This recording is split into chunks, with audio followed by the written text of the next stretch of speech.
Tumeshoka kufanya hatia unako tulifanya kilio hatukona kumai. Familia hii yenye watoto 8 inaishi maisha yasiyo na matumaini bila wazazi. Dada yao mkubwa analazimika kufanya kazi na kuchukua nafasi ya wazazi, huku akiwahudumia kwa mahitaji yao ya kila siku, jambo ambalo sio rahisi kwa binti mdogo kama yeye. Papa bani mubeba kasi tulikuwa tufatoka Ruchuru wake mube. Bali mubeba tunanimalisete redipile skote ya monako tena. Kiukweli hawaendi hata shule na bado ni wadogo mno, hivyo hawana uwezo wa kufanya kazi ngumu mitaani. Nini kilitokea kwa wazazi wao na wanawezaje kuendelea kuishi maisha bila wazazi?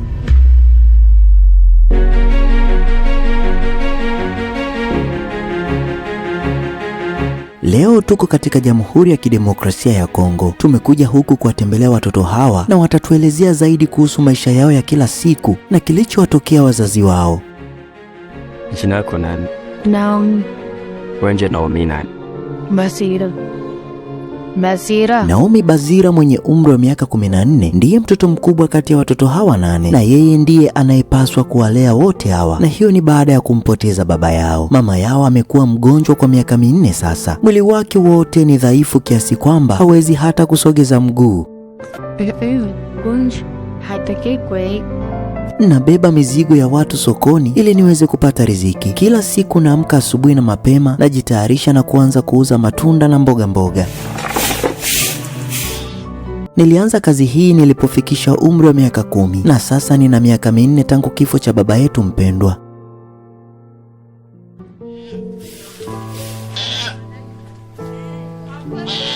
Mtoto huyu mwenye miaka 14 ni mdogo sana kwa kazi hii ya biashara anayofanya, kwa sababu alipaswa kuwa shuleni kama watoto wengine wa umri wake. Lakini tena ndio hivyo, maisha hayatabiriki. Walimpoteza baba yao ambaye ndiye aliyekuwa akiwapambania kuweza kupata riziki hapa nyumbani. Mtu mwingine ambaye angeweza kuwasaidia ni mama yao, lakini kwa bahati mbaya amelala kitandani na anahitaji matibabu zaidi ili afya yake iweze kuwa kama hapo awali. Njia pekee aliyoweza kufanya ni kuacha shule ili kuweza kutafuta suluhisho katika kuilea familia yake na kuwahudumia wadogo zake, na alifanya hivyo kwa sababu yeye ndiye aliyekuwa mzaliwa wa kwanza na hakuwa na njia nyingine ya kufanya.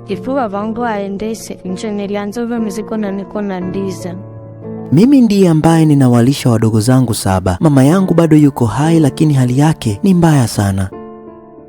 Amejikuta amelala kwa miaka 4 kitandani na anashindwa hata kusogea. Yaani huwezi amini, mpaka sasa mama hajapata afadhali. Mimi ndiye ambaye ninafanya kazi peke yangu kuweza kuisaidia familia yangu, lakini hivi karibuni mdogo wangu wa kike ameanza kunisaidia. Ninaweza kubeba kilo 25 hadi 50 kichwani kwangu. Siku ikiwa nzuri sana ninaweza kupata faranga 6500 hadi 8500, sawa na dola 3 hadi 4 hivi. Siku mbaya kabisa napata kama faranga 3500 za Kongo, ambazo ni sawa na dola 1.5, na hiyo haitoshi kabisa kutosheleza mahitaji yote ya msingi. Jumla ya watoto hawa wako 8. Hiyo inamaanisha kwamba wanahitaji mengi ili kuweza kuendelea kuishi. Huyu binti mwenye umri wa miaka 14 hawezi kutosheleza mahitaji yao yote ya msingi, lakini anajitahidi kwa kadri awezavyo kuweza kupambana na maisha. Kwa bahati nzuri hajawahi kwenda sokoni na kurudi mikono mitupu. Nikipata makuta ninaleta wanahemea wanapiga kasi, pata inafika wanalala njaa. Tulipaswa wote kuwa shuleni ili kubadilisha maisha yetu ya baadaye na kuyasahau haya tunayopitia ya sasa, lakini hakuna wa kutulipia ada ya shule, na hiyo inamaanisha kati yetu hakuna anayekwenda shuleni. Hakuna hata mmoja wetu mwenye maisha ya baadaye yenye matumaini, kwa sababu tunaamini kwamba elimu ndio hufungua maisha bora ya baadaye.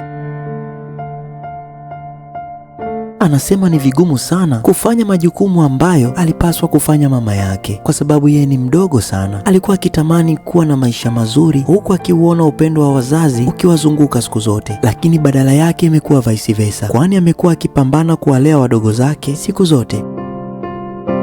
Mama yetu anasumbuliwa na maumivu ya mgongo. Mwanzoni alikuwa anaumwa na malaria, lakini sasa mgongo wake haufanyi kazi kabisa. Inawezekana uti wa mgongo ulivunjika, ndiyo maana ametumia miaka 4 bila uwezo wa kufanya chochote.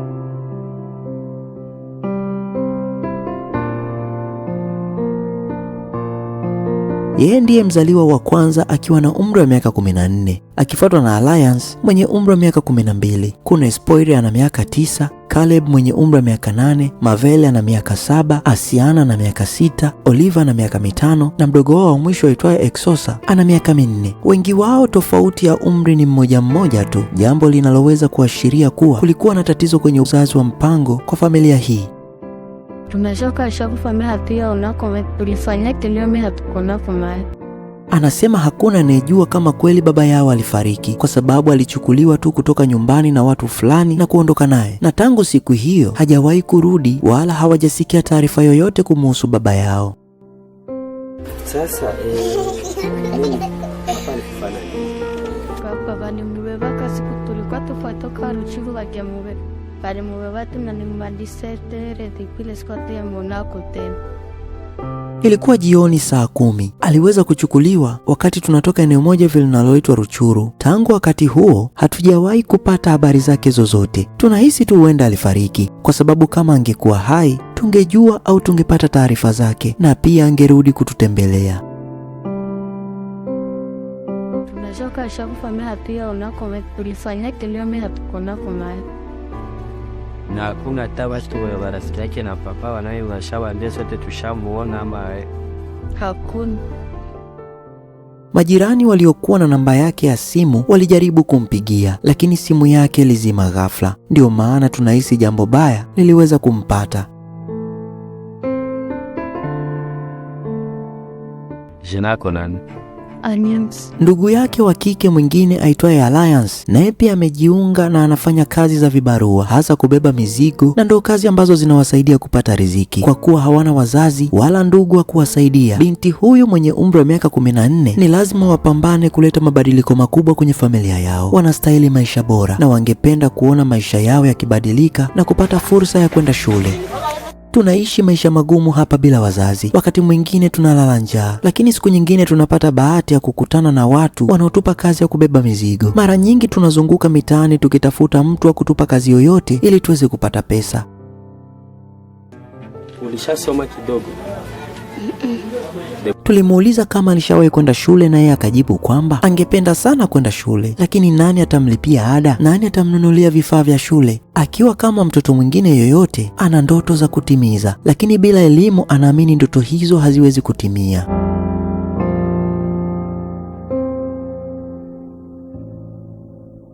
Kwa kuwa sasa hawana wazazi, Naomi amepaswa kuvaa viatu vyao, na ukweli ni kwamba anafanya kila kitu ambacho mzazi hufanya kwa ajili ya watoto wake, na mara nyingi yeye ndiye ambaye anafanya shughuli zote za nyumbani. Anaenda kuchota maji, kununua mahitaji yote yanayohitajika nyumbani, kupika, yaani kiujumla anawalea ndugu zake, na yupo nao akihakikisha kuwa wote wana furaha.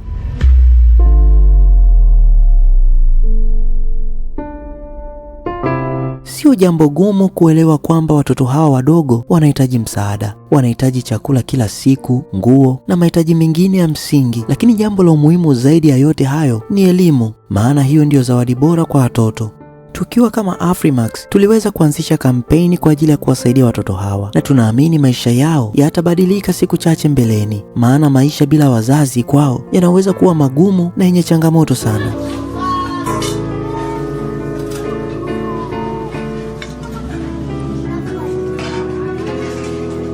Yanahusisha kukabiliana na hisia za kutelekezwa, kuwapoteza wazazi na hata njaa. Pia ni mzigo mkubwa kwa sababu wamechukua majukumu mazito wakiwa na umri mdogo, kama vile utafutaji wa pesa na kazi mbalimbali za nyumbani. Na tunaamini siku zijazo tutarudi kuwatembelea na tabasamu litaonekana tena kwenye nyuso zao, japokuwa haitafuta machungu moja kwa moja kwa sababu alishapoteza wazazi, lakini tunaamini tutajenga nusu ya tabasamu kwao.